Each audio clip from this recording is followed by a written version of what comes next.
అందరికీ నమస్కారం అండి. ఈ మధ్య బెట్టింగ్ యాప్స్ మీద వివాదం ఎక్కువ అవుతూ ఉంది.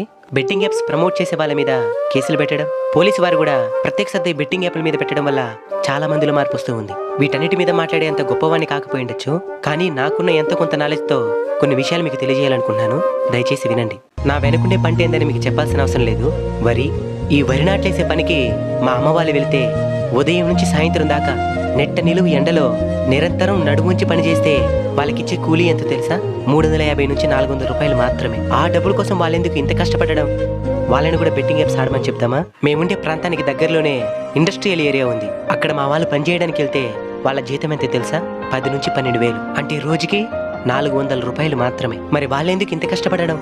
వాళ్ళని కూడా బెట్టింగ్ యాప్స్ ఆడమని చెప్తామా? బెట్టింగ్ యాప్స్ ఆడి తమ జీవితాలనే నాశనం చేసుకున్న వాళ్ళని ఎంతో మందిని నా కల్లారా చూశాను. అందుకే మన అన్బీటబుల్ కల్చర్ ఛానల్ పెట్టి 3 సంవత్సరాలైనా ఎంత డబ్బులు ఇస్తామన్నా ఒక్క బెట్టింగ్ యాప్ కూడా ప్రమోట్ చేయలేదు.